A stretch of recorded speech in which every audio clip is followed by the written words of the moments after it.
कहवा के पियर माटी कहाँ के कुदार जी, कहवा के पाँच सुहागी माटी खाने जाय जी, कहवा के पाँच सुहागी कहवा के पियर माटी कहाँ के कुदार जी, कहवा के पाँच सुहागी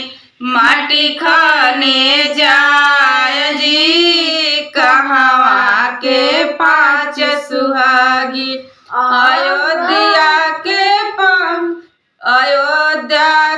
पियर माटी अयोध्या के कुदार जी, अवधपुर के पाँच सुहागी माटी खाने जाय जी, अयोध्या के पाँच सुहागी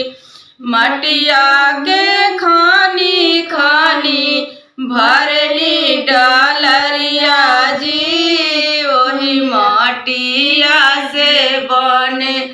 कोहबर के चूल्हनिया जी, वही माटिया के बने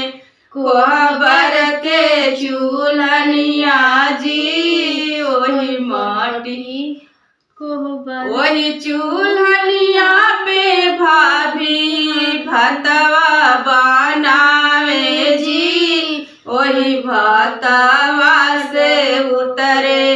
कोहबर के पातरिया जी, वही भतवा से उतरे कोहबर के पातरिया जी, वही भतवा से उतरे भतवा के नेगा भाभी तोहरा के देव जी, मुख भरा दिहा भाभी ननदा के आशीष जी, मुख भरा दिहा भाभी कहवा के पियर माटी कहाँ के कुदार जी, कहवा के साथ सुहागी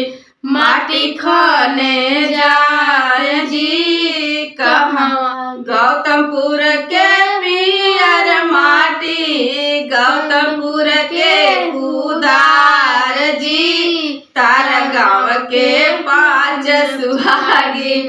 माटी खाने जाय जी, तारा गाँव के पाँच सुहागी